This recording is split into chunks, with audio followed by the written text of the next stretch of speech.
Welcome to Hero Club. I'm Nick Williams. And I'm George Primavera. George and I started playing Dungeons & Dragons with our buddies in college, and we haven't stopped since. Even when we lived on opposite coasts, I would Skype in George on the TV in the living room of my apartment, while I would DM from the floor of my bathroom so as not to wake up my roommate. When I finally came out to Los Angeles, we started playing with our friends right away. And when we'd inevitably tell other people about the ultimate betrayals and daring heroics that happened in our games, we realized that they were just hearing a jumbled mess instead of the cinematic blockbuster memories that were in our heads. We wanted to show people how fun and immersive D&D can be, especially those who had never played. And to do that, we record a full game like normal around the table and then painstakingly cut it down from 4 hours to a clean, math-free episode, so you can experience our memories the way we do. Just like in a real game, nothing is ever written or planned out ahead of time with the players. The only things we add are music and sound effects. I am the Dungeon Master. I build the world and the framework for an adventure. The players, like Nick, must then journey through the obstacles I set before them, rolling a 20-sided die and adding character-specific bonuses to see if they succeed.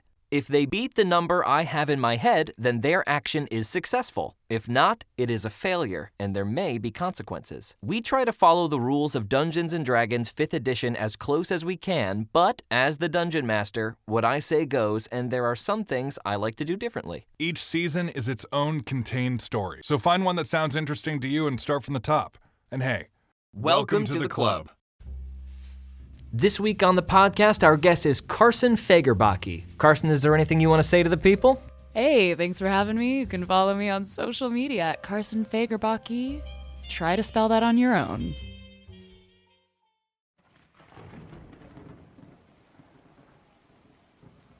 Chuck and I had chased the invisible interloper out of Tom Cutter's wake and through the streets of Manhattan, only to wind up face to face with another one of his mysterious monstrosities. Catching the Dullahan would have to wait. We had to save our skins first. Hero Club presents Paid Back in Spades, a Hank Blackstone mystery. Chapter 6, Luck of the Draw. Hank and Charlie look up at a hulking shadow that straightens and stands, obscured by swirling gray smoke. The chaos has leaked out onto the street, and several cars have stopped and begun honking their horns, several passengers abandoning their vehicles, turning tail and running, their eyes wide with fear as they see what Hank and Charlie have yet to see. There's an enormous roar that drowns out the fleeing citizens for just a moment. And then the smoke just barely begins to settle, and with an enormous footfall, a putrid, ugly giant emerges, placing one hand to steady itself on one of the crumbled buildings to the side. Its body is completely deformed, one massive hump sticking out of its left shoulder, and its right eye seems to glow yellow. Even in the night, you can see the air refracting with a kind of stinking heat. One big black slit for the pupil. Another footfall brings it a little bit closer, and you can see now that the skin is tinged a reddish pink, and the creature wears a loincloth with a thick silver buckle and wields a large, misshapen club that looks like it was just ripped out of the ground. Charlie picks himself out of a large pile of garbage, unburying himself from some stone rubble, while Hank lifts up a dumpster lid that he had used to shield himself from falling rock. The creature blinks the smoke out of its big, stinking eye, its other eye appearing to be completely swollen shut, and suddenly turns around, its attention pulled by a small vehicle crashing into its ankle in the street. It looks around, and then bends down out of sight, dipping below the gray smoke cloud for a second, and then emerges, holding a screaming man in its hand. And the giant ogre bites down on the man's top half, removing it with a clean, gross squelch. Sweet Christ! Hank begins furiously rubbing his hands together, creating a small spark, and yelling, "Holen Feuer!" and casting Firebolt directly at the monster. Roll attack. 26. Hit. Roll damage. 7 damage. and Hank ducks back down into the dumpster, hiding again. Roll a stealth check. 21. Hank closes the lid to the dumpster, but the creature spots Hank disappearing underneath the lid. It moves a couple of steps towards the dumpster, drops into a squat, and then picks up the dumpster in both hands. Oh, shit! And then lifts it above its head, and the creature tosses the dumpster with Hank inside. Hank, make a Constitution save. 3. Hank takes 28 damage, bringing him down to 46 points of health. Charlie, seeing what the mysterious beast has done to Hank, goes into a rage. Hey, pal, that's my friend in that dumpster! Charlie picks up one of the pieces of rubble that was on him and chucks it at the monster's eye. 4. The piece of rubble goes wide, missing the creature's head. Charlie runs up to the monster's toe, attempting to sever its nail. 19. Hit. Roll damage. 13. Oh, there's a lot of fungus under here. You know, the doctor says you shouldn't pick your nails. Hank bashes the top of the dumpster open. Pulling fire! And he throws another firebolt. 24. Hit. 17 damage. And Hank attempts to hide again inside of the same dumpster. Roll a stealth check. 26. Hank effectively hides his location. Waving the fire away from his face as it impacts, the creature lunges forward towards Charlie, who looks diminutive as the beast descends upon him. The creature pulls back his great club way above his head and swings downward. But Charlie is able to dodge out of the way in time. The beast looks up with its stinking yellow eye, looking directly at Charlie and attempts to punch him directly into the wall. Charlie catches the massive fist with both hands. Seeing an opportunity, Charlie attempts to rip one of the fingernails off the monster. Nat 20. And attempts to break the monster's wrist. 29. Big hits. Roll damage. 45. The creature's wrist snaps beneath Charlie's hands. Haha, got your binky!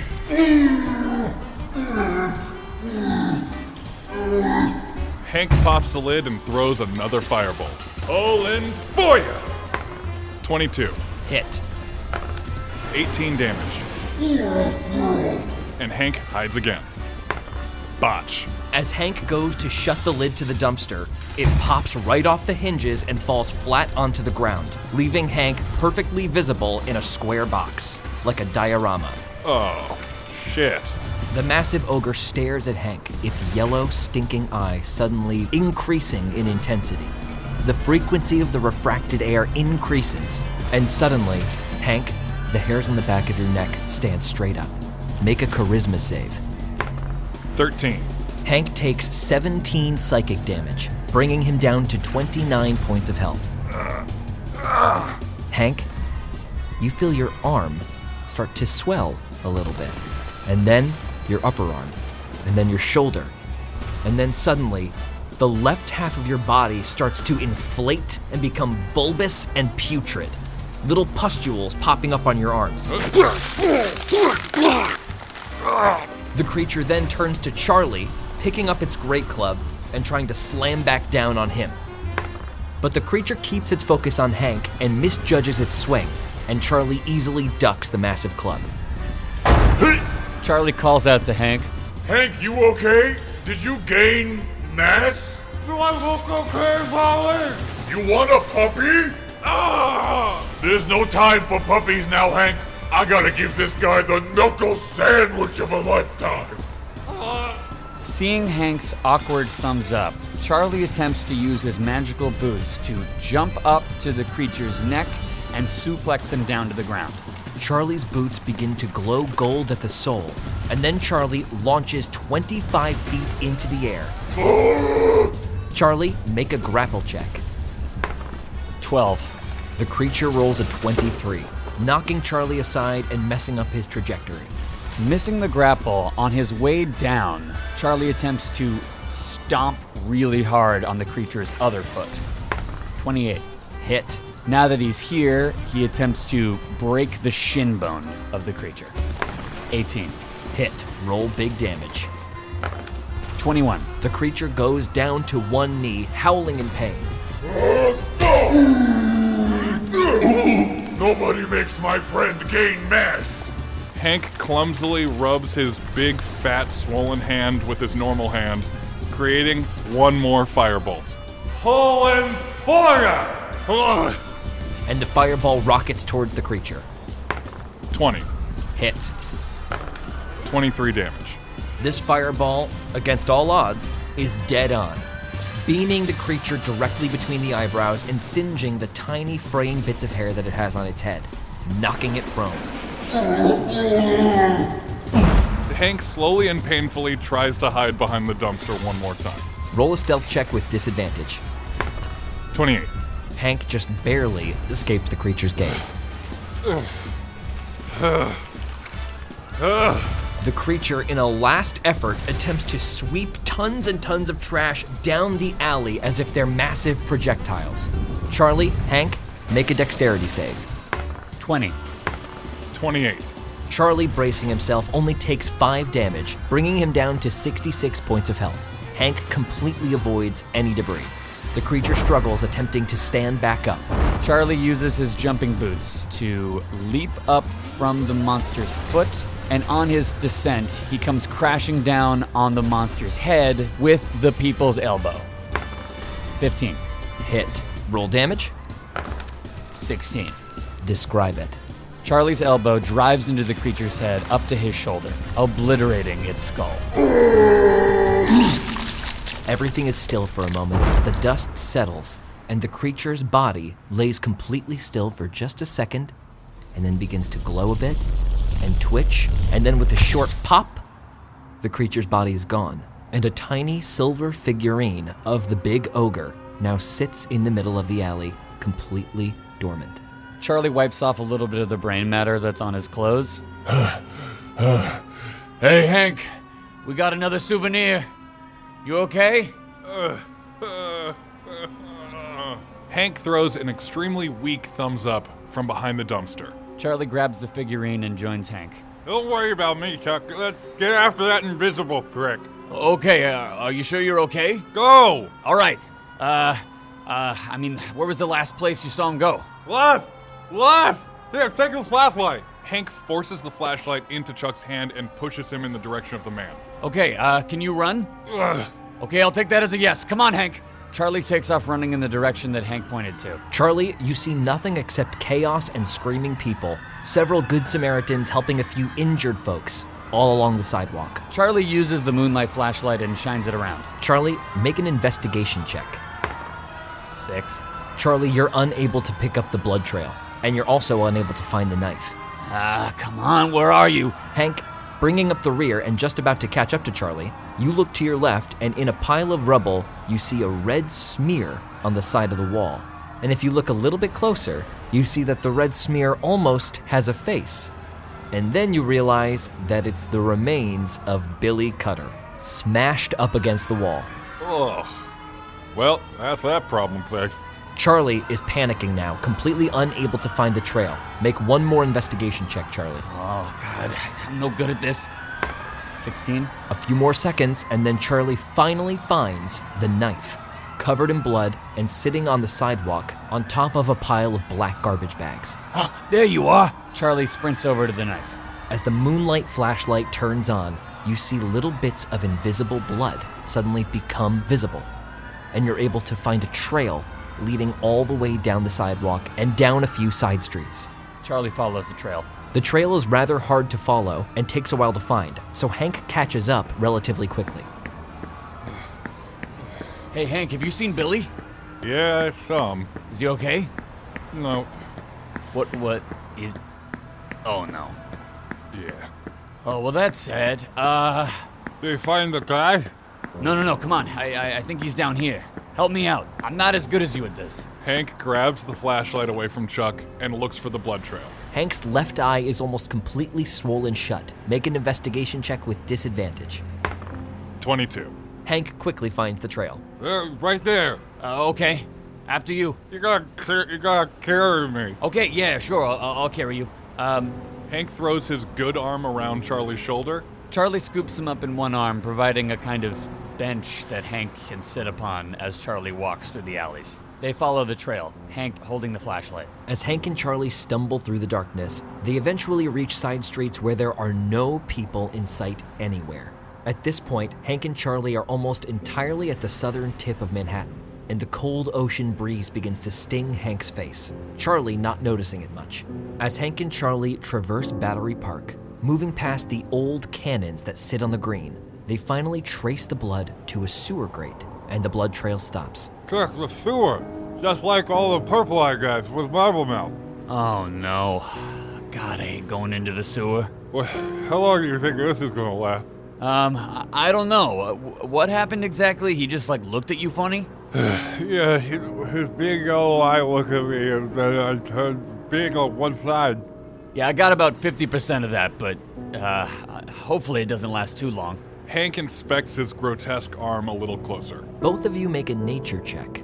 Hank, make yours with disadvantage, your brain still foggy from the yellow, stinking eyes' gaze. 18. Nat 20. Hank feels like he recognizes the beast after thinking about it a bit harder, but Charlie gets there first. Wait, I know what this is. That was a Fomorian. I saw it in that Celtic children's book. They're like big giants, but with a stink eye, literally. So that explains that. Well, how much longer? The book didn't say. I'm sorry, Hank, I don't really know. But now that I think about it, I also saw that fire snake in that book. Maybe all of these creatures are from that Celtic children's book. Maybe we should go back to Dante's at some point and take a look. I hate to say it, Chuck, but I think we gotta go into the sewer. No, you're right. Of course we should. And don't worry, Hank. I'll help you, and I'll remain stalwart.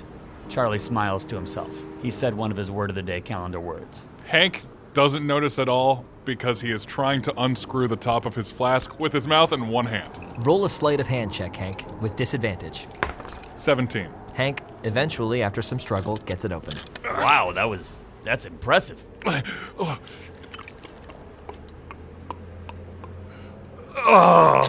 It's not helping at all. Booze spills down the ruined side of Hank's suit. You know I could have just done that with my hands. Well, you should have spoke sooner. Let's just go, Hank. Come on, hop into my arms. Charlie busts through the sewer grate, picks up Hank, and leaps into the sewer. Roll an athletics check. 24. With a hard stomp, Charlie knocks the grate into the sewer, and then jumps down with a plop into shallow water. Come here, Hank. You okay? Yeah. I'm sorry you're having a bad day, pal. Yeah, I know. Come on. Both of you roll an investigation check. Hank, yours with disadvantage again. 4. 22. Hank, despite himself, still picks up the trail. There's a little bit of blood that seems to have scraped on the wall of the sewer, and even though the amounts of blood are very trace, you're able to pick up the trail again. Both of you walk down the sewer for quite a while. It seems like 2.5 to 3 hours almost. Hey, remember the last time we were in the sewer? We were facing that horrible rat king? You don't really want to reminisce right now, do you? Yeah, okay. We can just walk in silence. That's okay. Early on in the journey, the small noises of the city have disappeared and are replaced with utter silence. Hank, Charlie, make a nature check. Hank with disadvantage. 12. 18. I think we're underneath the ocean. Okay. My guess is we're going to Brooklyn. Yeah, I think we're probably near the Q train. After the long trek, Hank and Charlie start noticing something on the walls of the sewer, a kind of slimy residue. Can both of you make a nature check? Hank with disadvantage? 16. 17. Neither of you recognize it, but it appears especially unnatural, particularly because of the green iridescent color. God, what is this stuff? I mean, I know we're in a sewer, but jeez. Hank and Charlie make a note of it, but then move on. Finally, Hank and Charlie reach a fork in the sewer, and scanning the flashlight around, see the blood trail go off in both directions. Oh no. All right, Chuck. Hank pulls the Dullahan coin out from his pocket. Horse, we go right. Blank, we go left. All right. Hank flips it, catches it on his fat hand, and takes a look. It's blank. Left it is. All right, if the coin says so. Hank and Charlie follow the trail down a little further, and then they finally come to a dead end. The blood trail stops.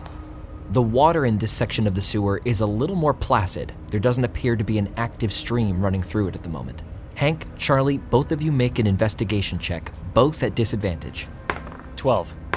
22. Hank leans down with some difficulty, and then dipping his hand into the water, notices with a keen eye that there's something gray and swirling within. And after a little closer of a look, scooping some of the water up into his hand, he gleans that it's the same gray powder that was used by the man before he killed Dr. John Kelly in the Cutter's house. This must have washed off the guy. He's probably not invisible anymore. Wait, what is it? This is the gray powder that was all over the bodies before. Don't you remember the gray powder from all the corpses and then the guy blew it in our faces and they went invisible? Yes? We gotta get back to the other fork. Sorry, it's hard to understand you. I'm gleaning it's the gray powder from before and we gotta go back? Yeah. Okay, let's go. Come on. Charlie grabs Hank, puts him into his arm again, and he runs towards the fork. Hank and Charlie make their way back to the fork and take the right path. They track the blood all the way down to the end of this hallway, which ends in a ladder that leads upward. Bingo. All right, up you go. Charlie pushes Hank up the ladder. Oh, sorry, buddy. Come on. Hank, make an athletics check. Charlie is helping you, so it won't be a disadvantage. 16. Hank climbs up and then pushes the manhole cover up and onto the street. Hank comes out in an abandoned neighborhood in Brooklyn. Not a soul to be found. Suddenly, Hank hears a noise behind him, turns around, and sees a car heading directly for him. Hank, make a dexterity save with disadvantage. 23. Hank quickly disappears below the manhole cover, avoiding the car by just a second, and then pops back up. Yep, it's Brooklyn. Hank pushes the manhole cover back up and heads out of the sewer. Charlie follows. Hank, Charlie, the night is quiet. Steam rises out of some of the manhole covers on the street, and the lights of Manhattan illuminate the sky to where you can see dark gray clouds. Not a single star in sight. The blood trail continues on the road, just a few streets up. And then, as you're walking along a black wrought iron gate, you see the blood turn into one building. The building is completely dilapidated. It looks like the bottom 3 floors at least have been condemned, which would imply there's nobody living here. On a broken down marquee, on what was probably a very nice and welcoming lobby, is the name of the apartment building, Rainbow Towers. Looks like we just found our pot of gold. What? Because we're dealing with a lot of Irish people and like rainbows, and is that why? It would have sounded better with my normal voice. I didn't get that, but we should probably go in that building. Hank leads the way into the building and pushes in the door. The door squeaks and catches a bit of the floor as Hank pushes it, and with some difficulty, they both make their way inside and up a broken down wooden staircase with graffiti everywhere. Several cockroaches the size of quarters scuttle past Hank and Charlie's feet, and then a few more cockroaches the size of soap bars scuttle past Charlie and Hank's feet. It's like the little ones are you and the big ones are me. Finally, Hank and Charlie reach the top floor, and the blood trail turns into one of the rooms. Okay, Zuck, this is it. Get ready for a fight. We don't know what tricks this guy's got up his sleeve. With his good hand, Hank pulls his revolver, checks that it's loaded, and clicks it back into place. Charlie cracks his knuckles and readies himself, following Hank. Hank attempts to kick the door in. Hank, roll an athletics check with disadvantage. 14. Hank kicks the door, but it doesn't budge. It's okay, buddy. Let me give it a shot. Charlie attempts to kick down the door with his big rock feet. Roll an athletics check. Botch. Charlie, attempting to kick the door in, slips on a little bit of invisible blood and lands on his back. Come on. Okay, we tried the loud way. Let's try the sneaky way. Hank pulls a lockpicking set out of his pocket and struggles to open it. Charlie attempts to kick the door again. He will not let this stand. Charlie, make an athletics check. 28. The door explodes off the hinges. Freeze, Dullahan! I think he said freeze, Dullahan! The room is ratty, broken down, paint chipping off the walls, and has intricate graffiti on every surface. And sitting in the middle of the room in an old wheelchair is a woman, about mid-40s, with bright red hair, missing one arm and one leg on opposite sides of her body. And in her hand, Pointed at the door, she cradles a massive shotgun. I think you boys are in the wrong place. Hank, Charlie, it becomes apparent she absolutely has the jump on you, probably because of your commotion from just a few seconds earlier. Hank slowly disarms his gun and holds his good hand up in the air. Charlie raises his hands as well to show he's unarmed. State your name, state your business, or die.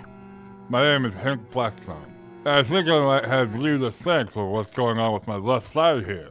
The woman thinks for a second, trying to discern what Hank has said, and then reaches back to a nightstand that has a small cup on it with a mysterious clear liquid with a few things floating in it, and then splashes it on Hank. Hank, the liquid immediately begins to sear and burn your skin, and then suddenly, the pain goes away, and your swelling goes down almost immediately. Whoa, whoa, whoa, whoa! Oh, my God. State your name clearly.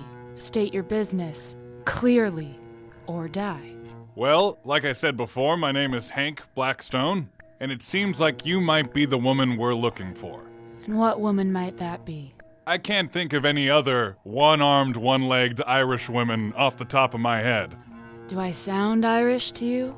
No, it's just the red hair. And the context clues of the one arm and one leg. I have it on good authority that you purchased at least 2 figurines from one Count Vanderhorn. The woman lowers the shotgun slightly, feeling a little bit less threatened suddenly. So Vanderhorn sent you. Do you know who I am? By my estimation, you're the dame who's been burning down half this city with your little toys. The woman smiles and says, not just me. And then suddenly out of the shadows behind Hank and Charlie, a figure bursts forward and Hank feels a knife at his throat. Easy now. Chuck, is it our mystery guy with the bowler hat? Yeah. No bowler hat, but pretty sure. Hank, slowly turning his head to see who his captor is, realizes it is indeed the man who beheaded John Kelly, Tom Cutter, and Soapy Eyes Jim.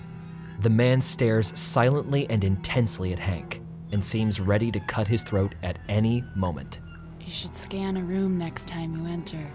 Listen. We are so sorry to have barged in like this. That was incredibly rude of us. We've been having a really tough day. I'm Charlie, by the way, and my business is the same as Hank. We're just looking for answers. Now, if we could all lower our weapons and just talk about this, that would be very much appreciated. Charlie, roll a persuasion check. 27.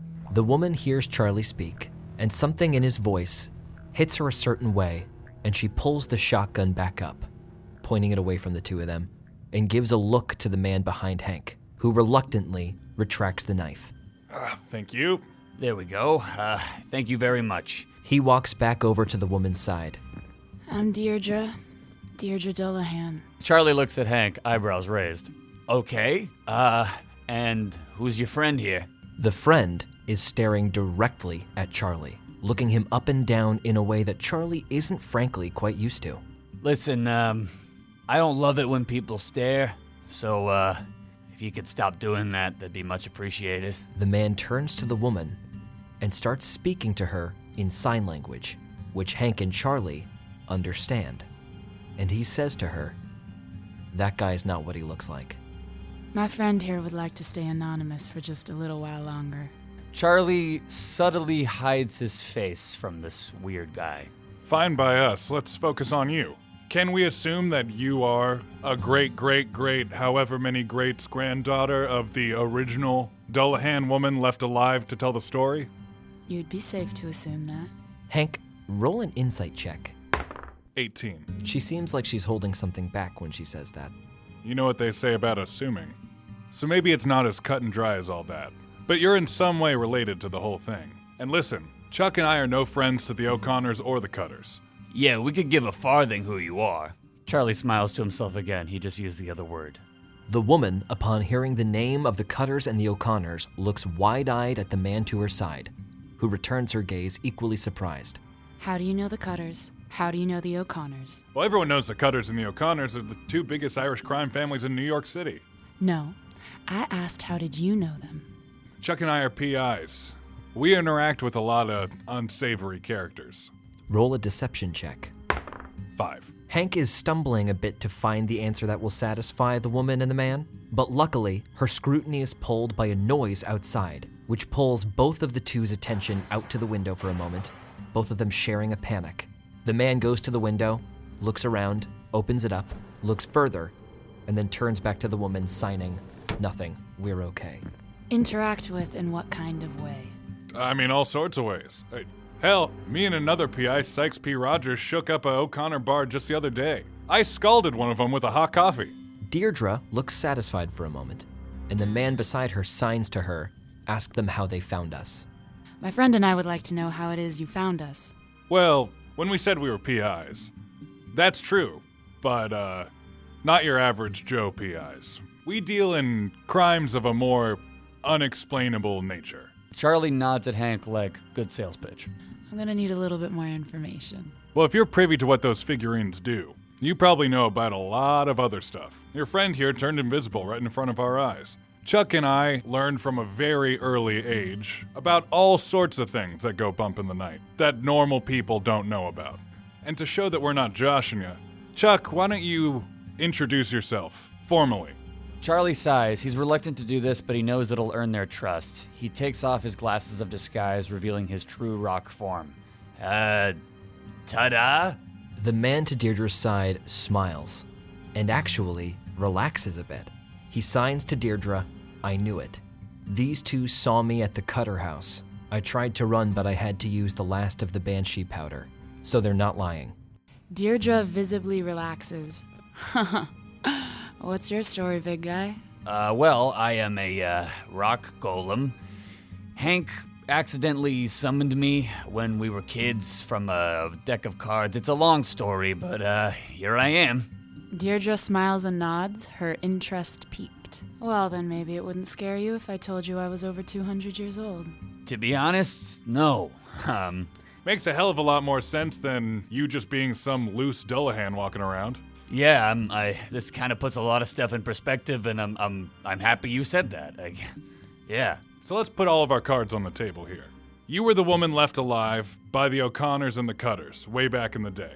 And you and your mystery friend here are finally getting revenge now that the two families are trying to make peace once again. Is that about right? That's a short version. You're not quite as dumb as you look. They tell you how I lost my arm and my leg? The details were sketchy at best. The focus was more on the fact that you did lose an arm and a leg. Not exactly on how. I think how Uncle Jack O'Connor put it was minor detail. Minor detail? The massacre of my entire family, the mutilation of most of my body, being left to die with not a soul for over 200 years, is a minor detail? His words, not ours. Deirdre's eyes go dark, and all amusement leaves her face. Let me tell you what Cutter and O'Connor did to me. It was my sister's wedding. The priest had just announced them husband and wife. They had just kissed for the first time as a married couple. Just then, 5 men walked into the church, took out rifles, took out knives, and killed everyone there. Every single person fired shots at the 5 men. We didn't hit them a single time. Even when my cousin ran up and fired point blank at Cutter's face, his gun jammed. I was dragged out from under a pew. They cut off my arm. They cut off my leg. They cauterized both. They left me to tell the tale, and presumably to die. And that's when he showed up. Deirdre gestures to her silent friend. He looks down at her and signs to her, "Do we tell them?" Deirdre nods. The man, reluctant, nods his head slowly and allows her to continue. Let's just rip the Band-Aid off. My friend's name is Ahern, and he's a leprechaun. Oh, shit. Shit! Oh my god. Oh my god! Wow. A real... No. We heard stories, but in our line of work, sometimes it's not what you see in the book. It's like slightly different. And Yeah, right. Like werewolves, they don't work like they do in the Wolfman movie. exactly, it's kind of blown out of proportion. But wow, sir, you're taller than I expected, right? Or Please stop talking. Yes. Okay. Yes, he's a leprechaun. All right. Well, Pleasure to meet you, sir. So cool. Sorry. Sorry, you were explaining about how your whole family was massacred and your limbs were cut off. Ahern, despite himself, is smiling a little bit. See, I told you Rainbow Towers was a thing. It's the pot. Remember I said the pot at the end of the... I'm sorry, I could barely understand you. Anyway, he found me, saved me, nursed me back to health, and we made a deal. You see, Ahern had met Cutter and O'Connor before. They tricked him, trapped him, and stole his luck from him. You see, leprechauns, they always carry two things on them. Let me guess. A prism and a clover. Yeah, you've done your research. Well, miss, we have it on good authority that a prism and a clover have made their way into New York City. Oh, we know. I'll get to that. As I was saying, Cutter and O'Connor stole his prism, stole his clover, and cut out his tongue. So our deal is, he helps me find and kill the descendants of those bastards who did this to me and murdered my family, and I help him get his luck back. We are a little more than skeptical when it comes to the Cutters and the O'Connors, hence the shabby apartment and the warm welcome. Deirdre waves the shotgun in her good hand. But, and forgive me for saying, you don't sound Irish, and you don't look 200. I got rid of the accent to avoid getting caught. A little paranoid, I'm sure you can understand. And in terms of the age? Ahern, the leprechaun, is moving to one side of the room where he is tapping a big wooden barrel, splashing the contents into a little copper mug and bringing it over to Deirdre. I'm not quite sure what's in it, but it keeps the wrinkles at bay. Is that the same stuff you splashed in my face earlier? Ahern nods, confirming. Very common ingredients, I'm told. Well, Miss Dullahan, I think we can be of service. I can't think of a worthier cause than extreme 200-year-old revenge. That's exactly what we're after. Oh, and if you pardon my saying so, I think you have something in your ear. May I? What? Hank reaches over and produces both Dullahan coins from her ear, one at a time. Roll a performance check. 20. With a flourish, Hank reveals both coins, surprising even Deirdre and Ahern a little bit. Cute. You can keep those. Souvenir. Actually, why don't you hang on to him? You all know the story of the Dullahan, right? The Headless Horseman. I mean, I know the children's version. Well, with the last name Dullahan, and given how superstitious the Irish can be, we decided to lean into the legend a little bit. As the old nursery rhyme goes, a golden crown will leave ye saved. A murder must be dully swayed, lest the man be truly paid in blood. You know all the Irish mobsters carry coins with their family's insignia on them, don't you? Yeah. After each kill, we take their coin of their family, and we leave one from mine. Just so they know, it's not about money. And also, the whole Headless Horseman thing really scares the shit out of them. As for the figurines, they were really just so Ahern could get out if he needed to, if things got hairy enough. Ahern signs to Deirdre. Tell them I'm sorry about that. Charlie glances at the sign language, understanding it, and decides to make his knowledge known. It's okay, pal. And then he signs, don't worry about it. Ahern's eyebrows raise, and he almost laughs, amused. Sign language is a great skill to have when you're a couple of urchin pickpockets in New York City. Always good to keep your story straight silently, if you ever get nicked by a cop. Ahern signs back, couldn't agree more, though it probably would have been more fun if I had any choice. But he signs this while smiling wryly. Just one thing doesn't add up. Why soapy eyes? Had nothing to do with the O'Connors or the Cutters. Ah, him. A twinge of sadness passes through Deirdre's eyes. That one was sort of an accident. We had planned to steal the prism from this rich guy in the Hamptons. Rockefeller, I think. Vanderhorn let it slip. Anyway, Ahern was at the party, in disguise, of course. And right when he was about to steal it, that Italian man walks out with it. Ahern followed him, tracked him all over the city, and then the man went and got himself arrested. So Ahern paid him a visit in prison. He killed him, looked for the prism, couldn't find it. Right when he was about to tear the prison apart looking for it, Deirdre looks to Ahern to finish the story. And Ahern signs, I don't get scared easily, but there was some kind of darkness that rolled in, and I felt it in my soul, and I just knew I had to leave. Prism or no. I still don't know what that was. Well, we have some good news for you. We paid Rikers a visit right after you left, and we found it. The man signs quickly and excitedly. You found it? You found my prism? I won't tell you where we found it, but yeah, we got it. It was in a toilet. Oh, sorry. But yeah, it was in a can. Ahern looks suspiciously at the two of them. And you would just be willing to give it up. Like we said before, we're no friends to the O'Connors or the Cutters. And I don't know about you, Chuck, but I've grown pretty fond of this head of mine. So we'd be happy to help you. We even know where the clover's gonna be. Yes, it'll be at the auction, right? That's right. Problem is, we don't have an invite. Deirdre takes a beat, processing this information. You already have the prism, and you know where the clover is. Why are you so interested in these? Listen, we started pulling the thread with the first murder of Soapy Eyes and Rikers, and just kept pulling. It was just another job, and we weren't sure who to trust. We've had everybody ask us for help on this thing, from the NYPD to the Irish mobs themselves. But now that we've met you and heard your story, Charlie looks at Hank. Hank nods. I think the choice is clear. Helping you is the right thing to do. Now please just don't fuck us over. Yeah, we're kind of tired of that. Hank extends his hand out to shake the woman's good hand. And if you can promise us that, you have the services of Hank Blackstone and Associates, PIs of the unexplainable. I tried to get him to change it to Hank Blackstone and Associates, but the plural just sounds better. Deirdre's face breaks out into a smile, looking slightly out of place paired with her hardened features. She clasps Hank's hand and gives it a firm shake. So what's Banshee powder? Suddenly, Ahern stiffens. Finally, we've found the villain. Great work, boys. Ahern darts to the window, looks out, and whips around, his eyes wide, and signs, there must be 30 of them. We need to get out of here now. Mr. Blackstone? Charlie? You boys all right up there? Deirdre's face hardens and she glares at Hank and Charlie with contempt. And why does he know your fucking names? Like I said, we're playing all the angles here. But you can trust us. Here, let me talk to him. Hank, make a persuasion check. 8. She doesn't seem convinced. Listen, we were planning on double-crossing the mob as soon as we got the clover from the auction. Those are bad people. I knew that from the second we met them. You can trust us. Roll a persuasion check, Charlie. 22.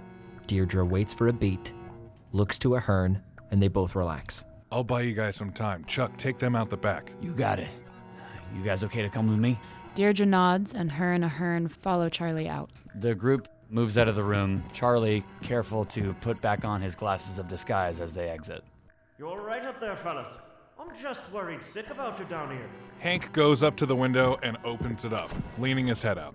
Uncle Jack, I'm sorry to waste your time. We followed the blood trail all the way back here.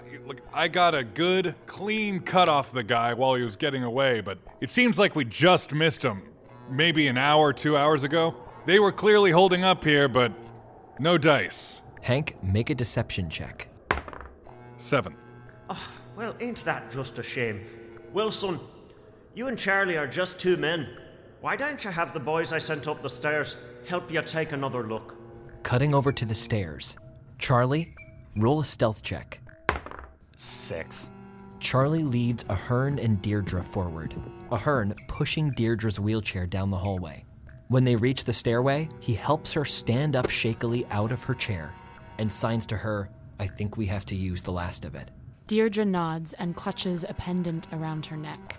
A small swinging Celtic knot disappears inside of her fist, and suddenly, with a faint purpley glow, spectral limbs begin to fill out where Deirdre is missing hers. A little bit of trash scatters as a wind picks up from nowhere. And then, the limbs solidify a bit, and she stands firmly on 2 feet. Wow, you leprechauns are so cool.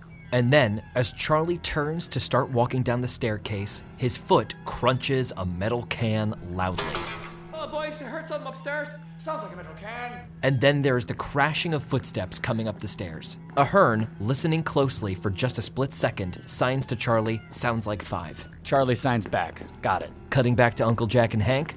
Where's Charlie, lad? Is Charlie all right? Hank tries to discern whether or not Uncle Jack is actually concerned about Chuck. Roll an insight check.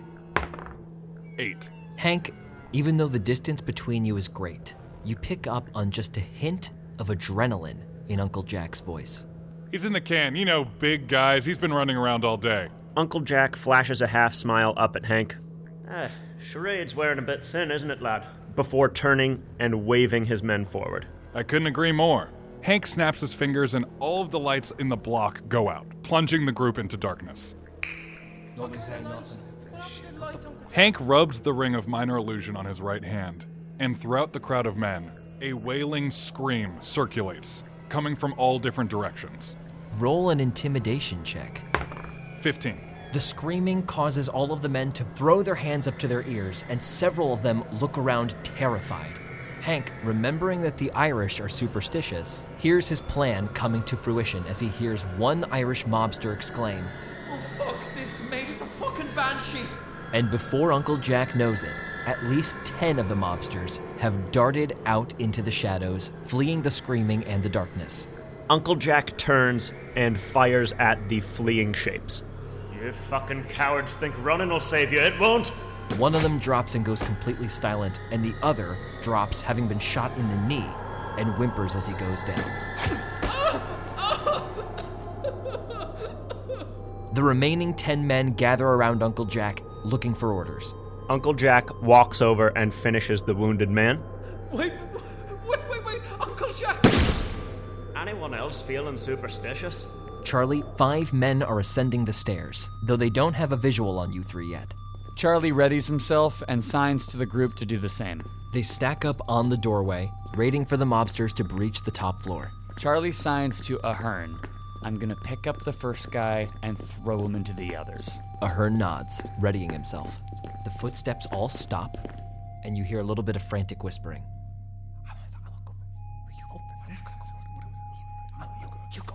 Charlie looks to Deirdre and signs, we need to get them up here. Deirdre kicks the can he previously stepped on.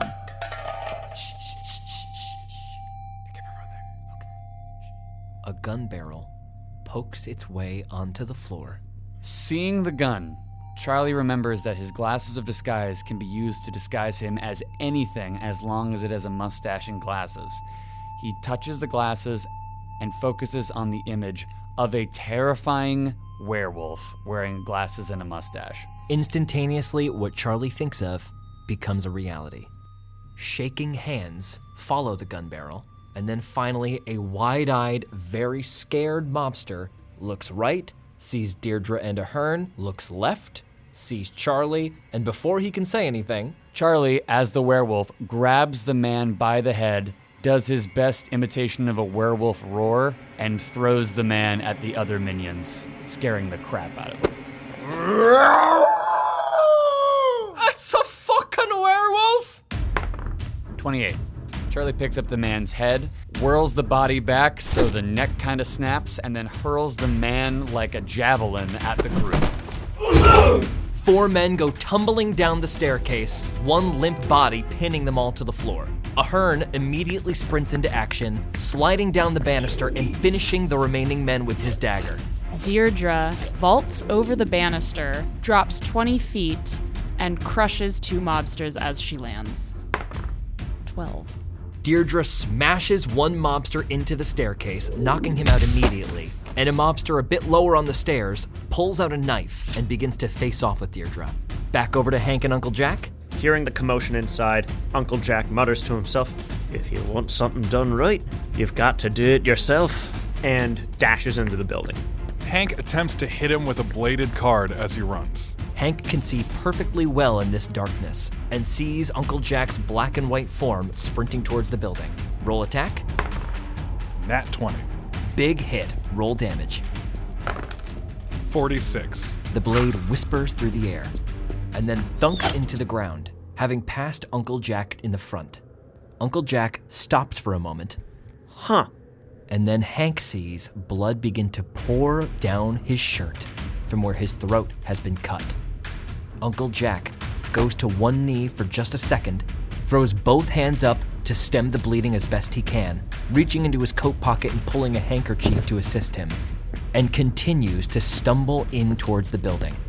Charlie, as you start descending the staircase quickly, passing Ahern, you see Deirdre locked in combat with one mobster and see 5 more Irishmen just beginning to climb the stairs, pulling out firearms as they do. Charlie touches his glasses of disguise once more, deciding to switch up his appearance. He then thinks very carefully about Boris Karloff in Frankenstein, and he becomes a hideous Frankenstein's monster, just with glasses and a mustache. He rounds the corner and attempts to scare the incoming mobsters. Roll an intimidation check. 12. What's that? It's Frankenstein's monster, but with glasses and a mustache. That's right. I mean, I'm alive. Charlie chases after them, trying to shoo them away.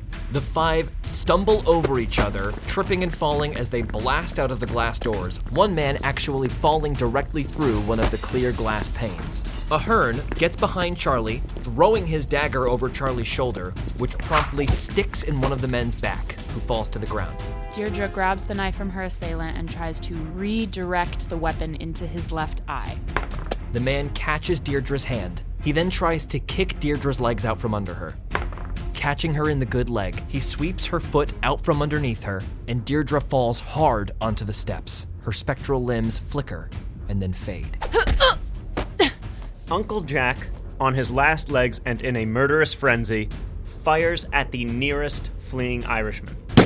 The man's brains blow out of the back of his head. He fires at the next nearest person to him, another fleeing Irishman.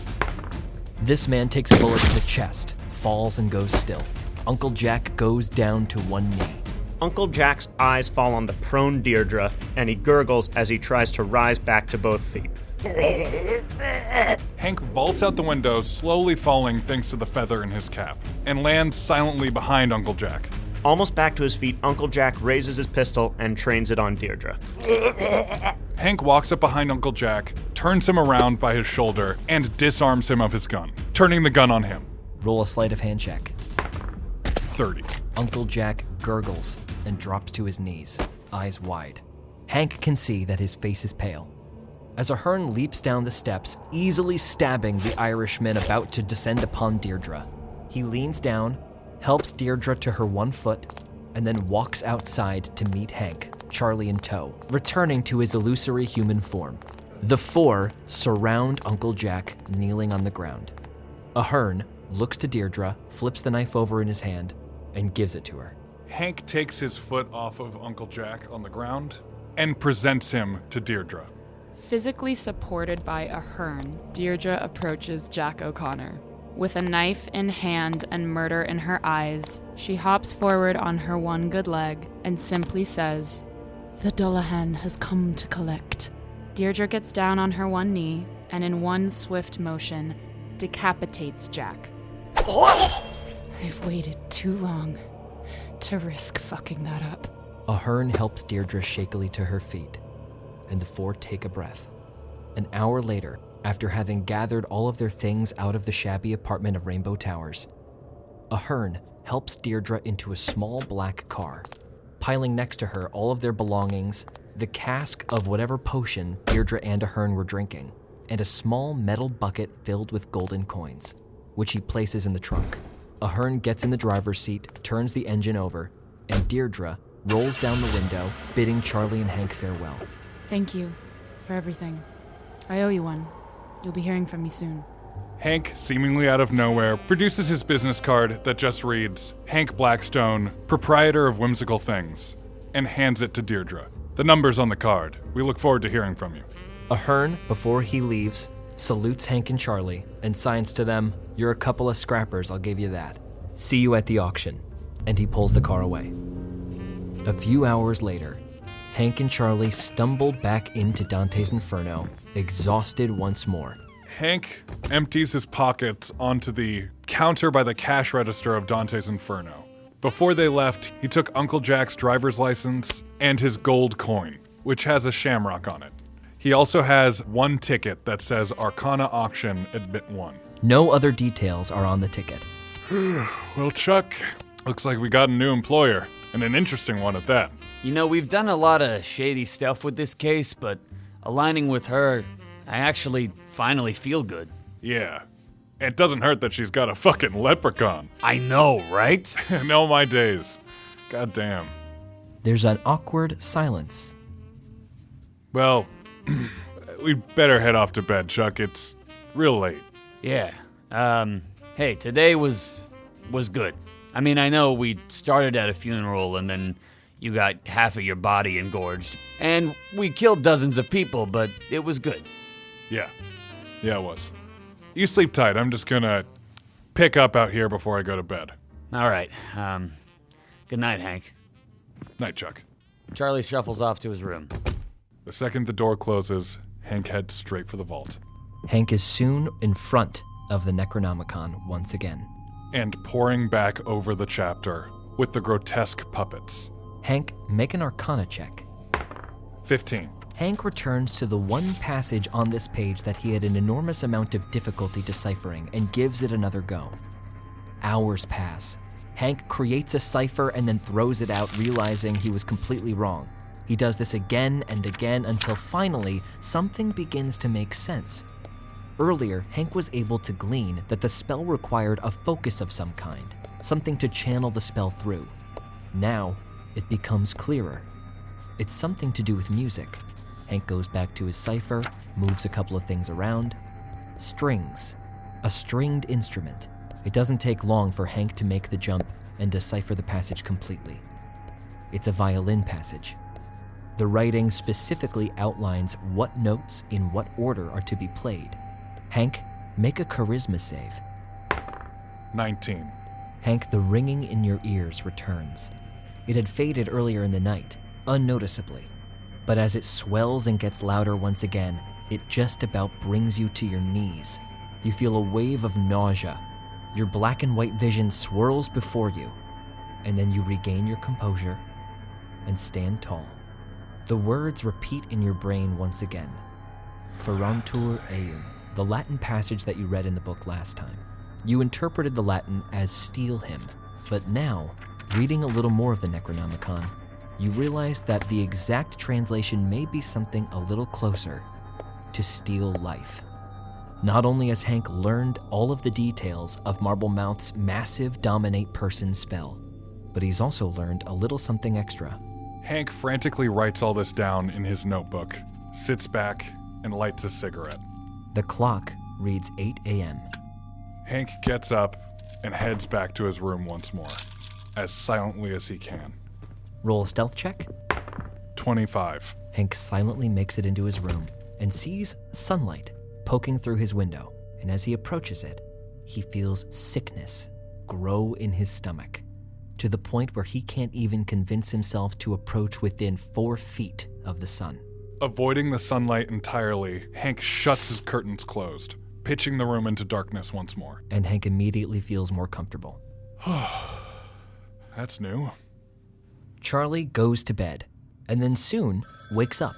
The phone is ringing in the main room.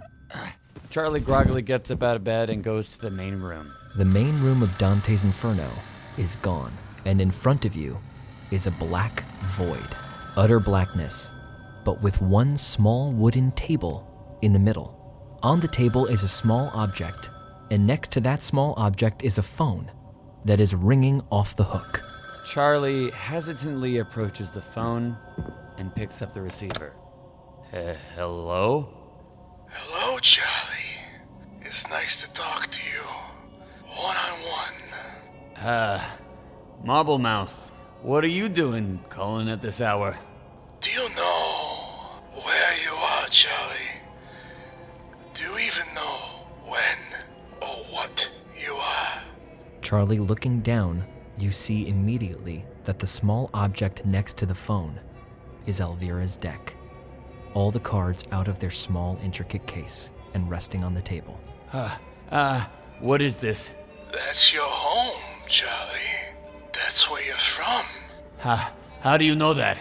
The music tells me a lot of things, Charlie. It told me a little secret about you. Do you want to know what it told me, boy? All you have to do is pick a card. Listen, I don't know what this is, and I don't know if you're calling from the prison I put you in, but this isn't funny. Knock it off.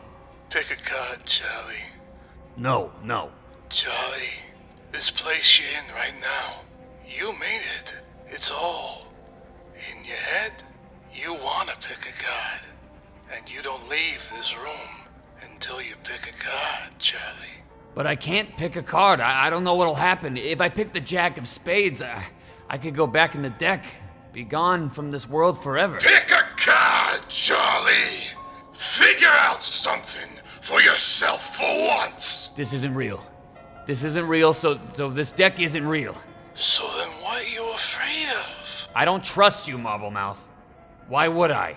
Oh, Charlie, it seems like you don't trust yourself. Pick a card, Charlie. Charlie takes a moment to himself and slowly but surely picks up the deck, shuffles it, and picks a random card from the middle of the deck. And he pulls out the Jack of Spades. Well, no! No! The deck rises off the table. It reshuffles itself, and then, scattering into the air and then reforming, turns sideways and becomes a little flip book, and then begins to show the moment that Charlie punched the doctor to death in New York City on flight night. Charlie, your arms begin to crumble into dust. What is this? The crumbling goes all the way up to your shoulder. Your chest begins to deteriorate, and then you blink, and your arms are perfectly fine. The Jack of Spades dissolves in your hand, and as you look past it, you see a massive rock golem standing on the opposite side of the table, mirroring your every movement with dark black holes for eyes. Oh, you again. What do you want? As Charlie talks, the golem mouths the same words, but doesn't speak. What do you want? Just talk to me, please. What do you want? So much rage, Charlie. What are you afraid of, huh? You afraid that little card gonna destroy you?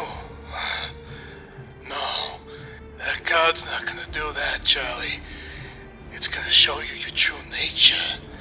The card starts spiraling in the air, and as they pass Charlie's face, flashes of Marblemouth's face appear in every single card. You're looking at your reflection, Chuck. What are you really? A man walking about New York City, thinking he can be one of us? This is what you are, Charlie.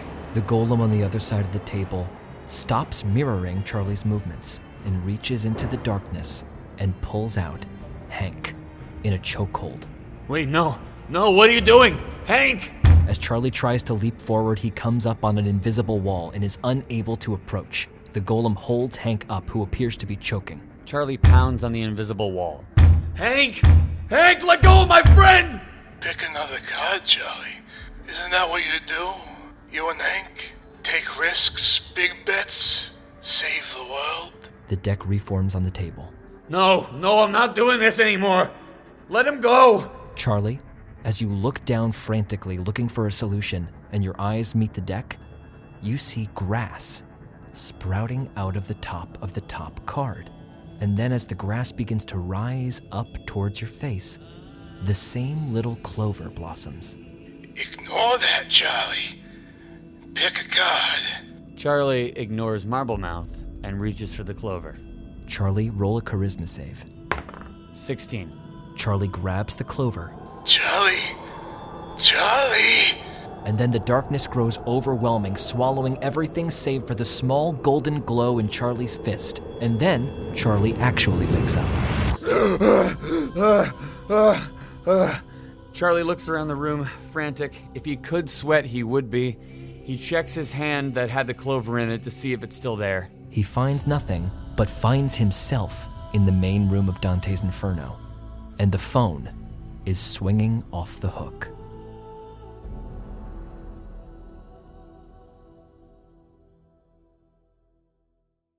Hit it, boys! Yeah, just like that.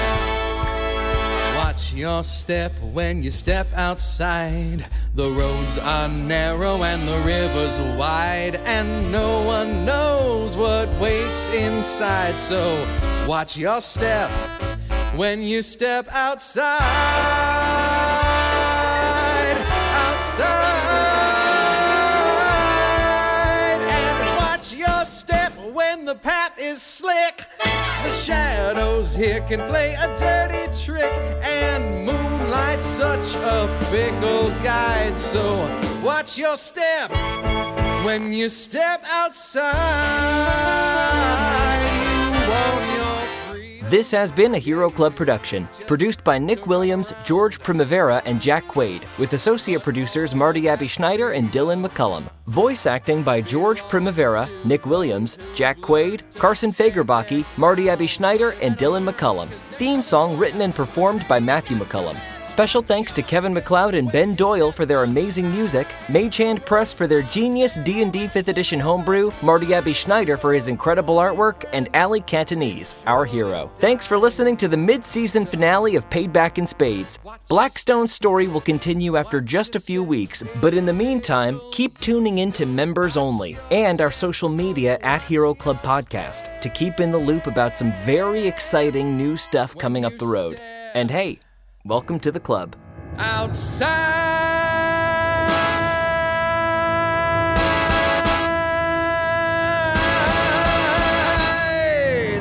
Oh, yeah!